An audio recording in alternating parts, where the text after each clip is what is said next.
Hello বন্ধুরা, welcome to exam যোদ্ধা। বন্ধুরা, আমি আজও নিয়ে চলে এসেছি পশ্চিমবঙ্গ গ্রাম পঞ্চায়েতের 40টি গুরুত্বপূর্ণ জিকে। এই প্রশ্নগুলি তোমাদের পরীক্ষার জন্য খুবই গুরুত্বপূর্ণ হবে, কারণ আমি সমস্ত বাছাই করা প্রশ্ন আনি।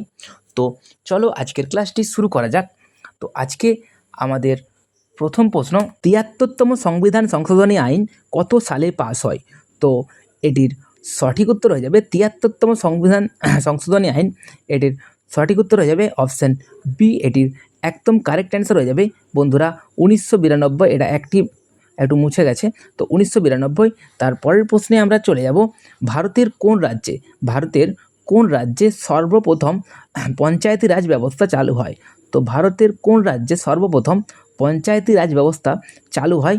এই প্রশ্নটির অ্যান্সার খুব সোজা, আর এরকম টাইপের প্রশ্নই তোমাদের এই গ্রাম পঞ্চায়েত পরীক্ষায় আসবে। তো এটির সঠিক উত্তর হয়ে যাবে, তোমরা সকলেই জানো, অপশান এ। এটির একদম কারেক্ট অ্যান্সার হয়ে যাবে রাজস্থান। তারপরের প্রশ্নে আমরা চলে যাব, পশ্চিমবঙ্গে পঞ্চায়েত ব্যবস্থার মহিলাদের জন্য কত শতাংশ আসন সংরক্ষিত? তো পশ্চিমবঙ্গ পঞ্চায়েত ব্যবস্থার মহিলাদের জন্য কত % আসন সংরক্ষিত? তোমরা কিন্তু আমার আগে প্রশ্নগুলির অ্যান্সার দেওয়ার চেষ্টা করো, এতে তোমাদের প্র্যাকটিস খুবই ভালো হবে। তো এটির সঠিক উত্তর আশা করি তোমরা সকলেই জানো। এটির সঠিক উত্তর হয়ে যাবে পশ্চিমবঙ্গে 50%, অপশান সি। এটির একদম কারেক্ট অ্যান্সার হয়ে যাবে। তারপরের প্রশ্নে আমরা চলে যাব, পঞ্চায়েত সমিতির কার্যবাহিনী অধিকারক। আচ্ছা, এক্সিকিউটিভ অফিসার, পঞ্চায়েত সমিতির কার্যবাহিনী অধিকারক এক্সিকিউটিভ অফিসার কে?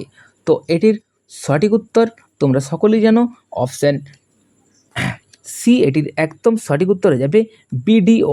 তারপরের প্রশ্নে আমরা চলে যাব, সংবিধানের একাদশ তফসিলে পঞ্চায়েতের জন্য কতগুলি বিষয় তালিকাভুক্ত করা হয়েছে? তো সংবিধানের একাদশ তফসিলে পঞ্চায়েতের জন্য কতগুলি বিষয় তালিকাভুক্ত করা হয়েছে? এটির সঠিক উত্তর হয়ে যাবে 29টি বিষয়, অপশান এ। এটির একদম কারেক্ট অ্যান্সার হয়ে যাবে। আমি একটু দ্রুততার সাথে তোমাদের প্রশ্নগুলি শেষ করার চেষ্টা করছি, যাতে তোমাদের সময়ের অপচয় না হয়। তোমরা ভিডিওটি পজ করে আগে অ্যান্সারটি দিয়ে দাও, তারপর কিন্তু আবার ভিডিওটি চালাও। তো 6 নম্বর প্রশ্ন, রাজ্য নির্বাচন কমিশনারকে কে নিয়োগ করেন? কে নিয়োগ করেন? এটির সঠিক উত্তর হয়ে যাবে অপশান সি। এটির একদম কারেক্ট অ্যান্সার রাজ্যপাল নিয়োগ করেন। তোমরা যারা আমার চ্যানেলে নতুন, চ্যানেলটিকে অবশ্যই সাবস্ক্রাইব করে দাও। আমি কিন্তু তোমাদের জন্য প্রতিদিন সকাল 8টায় এভাবে একটি করে ইম্পর্টেন্ট জিকে ক্লাস দিয়ে থাকবো। তো 7 নম্বর প্রশ্ন, পঞ্চায়েত নির্বাচনে ভোট দেওয়ার ন্যূনতম বয়স কত? তো পঞ্চায়েত নির্বাচনে ভোট দেওয়ার ন্যূনতম বয়স, এটির সঠিক উত্তর হয়ে যাবে এটি 18 বছর। এটির সঠিক উত্তর 18 বছর। একটা বন্ধুরা একটু মিস্টেক হয়ে গেছে টাইপিংয়ে। তারপরের প্রশ্নে আমরা চলে যাব, অশোক মেহতা কমিটি কত সালে গঠিত হয়? অশোক মেহতা কমিটি এটি কত সালে গঠিত হয়? তো এটির সঠিক উত্তর হয়ে যাবে অপশান বি। এটির একদম সঠিক উত্তর হয়ে যাবে 1977 সালে গঠিত হয়। তার পরের প্রশ্নে আমরা চলে যাব, ভারতের প্রথম মিউনিসিপ্যাল কর্পোরেশন কোথায় স্থাপিত হয়েছিল? তো এটির সঠিক উত্তর হয়ে যাবে এটির সঠিক উত্তর হয়ে যাবে অপশান ডি, মাদ্রাজ। তার পরের প্রশ্নে আমরা চলে যাব, অপশান ডি। এটির একদম কারেক্ট অ্যান্সার হয়ে যাবে। তার পরের প্রশ্নে আমরা চলে যাব, পশ্চিমবঙ্গের গ্রাম পঞ্চায়েতে সর্বনিম্ন কতজন সদস্য থাকতে পারে? তো পশ্চিমবঙ্গের গ্রাম পঞ্চায়েতে সর্বনিম্ন 5 জন সদস্য থাকতে পারে, 5 জন, অপশান এ। এটির একদম কারেক্ট অ্যান্সার হয়ে যাবে। তার পরের প্রশ্নে চলে যাব, পশ্চিমবঙ্গের রাজ্য পাখি কোনটি? আশা করি প্রশ্নটি আর উত্তর দেওয়ার কিছু নেই, এটা তোমরা কমেন্টে জানাও। পশ্চিমবঙ্গের রাজ্য পাখি খুব সোজা একটি প্রশ্ন। তার পরের প্রশ্নে আমরা চলে যাব, পশ্চিমবঙ্গের রাজ্য গাছ কোনটি? তো পশ্চিমবঙ্গের রাজ্য গাছ, এটির সঠিক উত্তরে যাবে অপশান এ। এটির একদম কারেক্ট অ্যান্সার, পশ্চিমবঙ্গের রাজ্য গাছ হলো ছাতিম। তারপরের প্রশ্নে আমরা চলে যাব, আয়তনের দিক থেকে পশ্চিমবঙ্গের বৃহত্তম জেলা কোনটি? তো আয়তনের দিক থেকে পশ্চিমবঙ্গের বৃহত্তম জেলা হলো, এটির সঠিক উত্তর আয়তনের দিক থেকে পশ্চিমবঙ্গের বৃহত্তম জেলা। তো এটির সঠিক উত্তর হয়ে যাবে অপশান সি। এটির একদম কারেক্ট অ্যান্সার দক্ষিণ 24 পরগনা হলো আয়তনের দিক থেকে পশ্চিমবঙ্গের সবচেয়ে বৃহত্তম জেলা, দক্ষিণ 24 পরগনা। তারপরের প্রশ্নে আমরা চলে যাব, পশ্চিমবঙ্গের কোন জেলায় সাক্ষরতার হার সবচেয়ে বেশি? তো পশ্চিমবঙ্গের সাক্ষরতার হার সবচেয়ে বেশি কোন জেলায়? এটির সঠিক উত্তর হয়ে যাবে পূর্ব মেদিনীপুরে। অপশান ডি এটির একদম কারেক্ট অ্যান্সার। সাক্ষরতার হার সবচেয়ে বেশি হয়ে যাবে পূর্ব মেদিনীপুর। তার পরের প্রশ্নে আমরা চলে যাব 15 নম্বর প্রশ্ন, ভারতের রাঢ় কাকে বলা হয়? তো রোড অফ ইন্ডিয়া এটি কাকে বলা হয়? এটি তোমরা সকলেই জানো আশা করি। এর সঠিক উত্তর হয়ে যাবে অপশান বি, দুর্গাপুরকে বলা হয়। আমি কিন্তু একটু তাড়াতাড়ি তোমাদের প্রশ্নগুলি সব কমপ্লিট করেই দেবো যাতে তোমাদের সময়ের অপচয় একদমই না হয়। তারপরের প্রশ্নে চলে যাব আমরা, বাংলার দুঃখ। আচ্ছা, বাংলার দুঃখ কোন নদীকে বলা হয়? তো বাংলার দুঃখ কোন নদীকে বলা হয়? এটির সঠিক উত্তর হয়ে যাবে দামোদরকে আমরা বাংলার দুঃখ বলে থাকি। অপশান এ এটির একদম কারেক্ট অ্যান্সার। তারপরের প্রশ্নে আমরা চলে যাব, ফারাক্কা ব্যারেজ নির্মাণের প্রধান উদ্দেশ্য কী ছিল? তো ফারাক্কা ব্যারেজ এটি নির্মাণের প্রধান উদ্দেশ্য কী ছিল? এটির সঠিক উত্তর হয়ে যাবে হুগলি নদীর নব্যতা রক্ষা। এটির সঠিক উত্তর হয়ে যাবে অপশান সি। তার পরের প্রশ্নে চলে যাব আমরা, 18 নম্বর প্রশ্ন, দার্জিলিং হিমালয়ান রেলওয়ে কত সালে ইউনেস্কো ওয়ার্ল্ড হেরিটেজ সাইটের মর্যাদা পায়? তো দার্জিলিং হিমালয়ান রেলওয়ে কত সালে ইউনেস্কো ওয়ার্ল্ড হেরিটেজ সাইটের মর্যাদা পায়?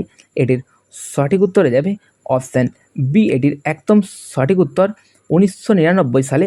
এটি এক হবে বন্ধুরা, 1999 সালে। তার পরের প্রশ্নে আমরা চলে যাব, পশ্চিমবঙ্গের প্রথম মুখ্যমন্ত্রী কে ছিলেন? তো পশ্চিমবঙ্গের প্রথম মুখ্যমন্ত্রী ছিলেন, এটির সঠিক উত্তরে যাবে পশ্চিমবঙ্গের প্রথম মুখ্যমন্ত্রী ছিলেন অপশান বি। এটির একদম কারেক্ট অ্যান্সার হয়ে যাবে প্রফুল্লচন্দ্র ঘোষ ছিলেন পশ্চিমবঙ্গের প্রথম মুখ্যমন্ত্রী। তারপরের প্রশ্নে আমরা চলে যাব, পশ্চিমবঙ্গের দীর্ঘতম সেতু কোনটি? তো পশ্চিমবঙ্গের দীর্ঘতম সেতু এটির সঠিক উত্তর হয়ে যাবে পশ্চিমবঙ্গের দীর্ঘতম সেতু হলো অপশান এ। এটির একদম কারেক্ট অ্যান্সার জয়ী সেতু।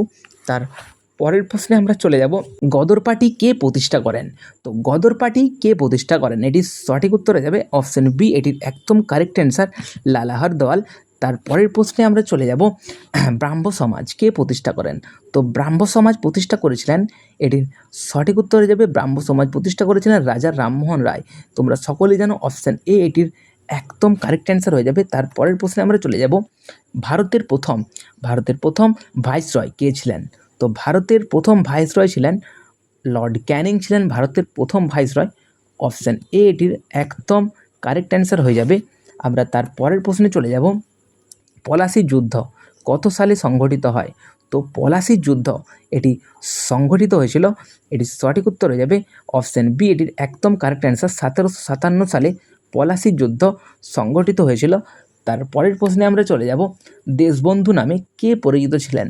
তো দেশবন্ধু নামে কে পরিচিত ছিলেন?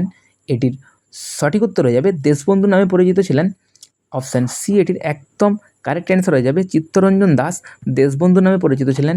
তার পরের প্রশ্ন, আনন্দমঠ উপন্যাসটি কে রচনা করেন? তো এটি রচনা করেছিলেন বঙ্কিমচন্দ্র চট্টোপাধ্যায়। খুব সোজা প্রশ্ন, অপশান বি এটির একদম কারেক্ট অ্যান্সার হয়ে যাবে। তার পরের প্রশ্নে আমরা চলে যাব, দ্বিতীয় গোলটেবিল বৈঠক কত সালে অনুষ্ঠিত হয়? দ্বিতীয় গোলটেবিল বৈঠক কত সালে অনুষ্ঠিত হয়? তো এটির সঠিক উত্তর হয়ে যাবে দ্বিতীয় গোলটেবিল বৈঠক অপশান বি। এটির একদম কারেক্ট অ্যান্সার হয়ে যাবে অপশান বি। এটির একদম কারেক্ট অ্যান্সার 1931 সালে। একগুলো একটু প্রবলেম হয়ে গেছে, 1931 সালে অপশান বি এটির একদম কারেক্ট অ্যান্সার হয়ে যাবে।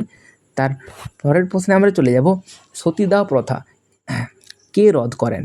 সতীদাহ প্রথা কে রদ করেন? এটির সঠিক উত্তর হয়ে যাবে Lord William Bentinck. Option A এটির একদম কারেক্ট অ্যান্সার হয়ে যাবে। তার পরের প্রশ্নে আমরা চলে যাব, ভারতের রাজধানী কলকাতা থেকে দিল্লিতে কত সালে স্থানান্তরিত হয়? তো ভারতের রাজধানী কলকাতা থেকে দিল্লিতে এটি স্থানান্তরিত হয়েছিল, এটির সঠিক উত্তর হয়ে যাবে অপশান সি। এটির একদম সঠিক উত্তর হয়ে যাবে 1911 সালে। 1911 সালে অপশান সি এটির একদম সঠিক উত্তর। আমরা তার পরের প্রশ্নে চলে যাব, নীলদর্পণ নাটকটি কে রচনা করেন? তো নীলদর্পণ নাটকটি রচনা করেন, এটির সঠিক উত্তর হয়ে যাবে অপশান বি। এটির একদম কারেক্ট অ্যান্সার দীনবন্ধু মিত্র নীলদর্পণ নাটকটি রচনা করেন। তারপরের প্রশ্নে আমরা চলে যাব 31 নম্বর প্রশ্ন। দেখতে দেখতে আমরা অনেকটা এগিয়ে চলে এসেছি, আর মাত্র 10টা প্রশ্ন। তো নীতি আয়োগ কত সালে গঠিত হয়? এটির সঠিক উত্তর হয়ে যাবে নীতি আয়োগ গঠিত হয় 2015 সালে। অপশান বি এটির একদম কারেক্ট অ্যান্সার হয়ে যাবে। 2015 সালে নীতি আয়োগ গঠিত হয়। তারপরের প্রশ্নে আমরা চলে যাব সংবিধানের কত নম্বর ধারায় অস্পৃশ্যতা দূরীকরণের কথা বলা হয়েছে? তো সংবিধানের 17 নম্বর ধারায় বলা হয়েছে। অপশান বি এটির একদম কারেক্ট অ্যান্সার হয়ে যাবে। তারপরের প্রশ্নে আমরা চলে যাব কোন সংবিধান সংশোধনের মাধ্যমে শিক্ষার অধিকারকে মৌলিক অধিকারে স্বীকৃতি দেওয়া হয়?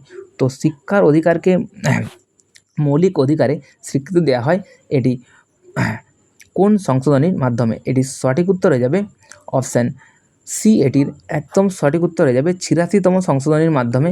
অপশান সি এটির একদম কারেক্ট অ্যান্সার হয়ে যাবে। তারপরের প্রশ্নে আমরা চলে যাব নীতি আয়োগের পদাধিকার বলে চেয়ারম্যান কে হন? তো নীতি আয়োগের পদাধিকার বলে চেয়ারম্যান কে হন? এটির সঠিক উত্তর হয়ে যাবে অপশান এ প্রধানমন্ত্রী। তার পরের প্রশ্নে আমরা চলে যাব গ্রামীণ উন্নয়নের জন্য সর্বোচ্চ ব্যাংক নাবার্ড কত সালে প্রতিষ্ঠিত হয়েছিল? তো গ্রামীণ উন্নয়নের জন্য এটির সঠিক উত্তর হয়ে যাবে অপশান বি 1982 সালে নাবার্ড হয়েছিল। তারপরের প্রশ্নে আমরা চলে যাব 36 নম্বর প্রশ্ন। ভিটামিন এ এর রাসায়নিক নাম কি? তো ভিটামিন এ এর রাসায়নিক নাম হলো রেটিনল। অপশান এ এটির একদম কারেক্ট অ্যান্সার হয়ে যাবে। তারপরের প্রশ্নে আমরা চলে যাব বৈদ্যুতিক প্রবাহ মাত্রার একক কী? তো বৈদ্যুতিক প্রবাহ মাত্রার একক কী? তো ইলেকট্রিক কারেন্টের একক কী? এটির সঠিক উত্তর হয়ে যাবে option A ampere. Option A এটির একদম কারেক্ট অ্যান্সার। তোমরা সকলেই জানতে এই প্রশ্নটির উত্তর। তারপরের প্রশ্নে আমরা চলে যাব আচ্ছা পেনিসিলিন কে আবিষ্কার করেন? এটির সঠিক উত্তর হয়ে যাবে অপশান সি এটির একদম সঠিক উত্তর হয়ে যাবে আলেকজান্ডার ফ্লেমিং। তারপরের প্রশ্নে আমরা চলে যাব মানবদেহের সবচেয়ে বড় হাড় কোনটি? তো মানবদেহের সবচেয়ে বড় হাড় হলো, এটির সঠিক উত্তর হয়ে যাবে অপশান সি এটির একদম সঠিক উত্তর ফিমার, যেটি পায়ে থাকে। তারপরের প্রশ্নে আমরা চলে যাব ইসরো এর সদর দপ্তর কোথায় অবস্থিত? তো ইসরো এর সদর দপ্তর অবস্থিত বেঙ্গালুরুতে। এটির অপশান বি এটির একদম কারেক্ট অ্যান্সার। আজ পর্যন্ত এতটি। আবার তোমাদের সাথে দেখা হচ্ছে কাল সকাল ঠিক 8টা 15-তে। তো তোমরা যারা চ্যানেলে নতুন, চ্যানেলটিকে অবশ্যই সাবস্ক্রাইব করে দাও এবং ভিডিওটি যদি ভালো লেগে থাকে লাইক করে দিও।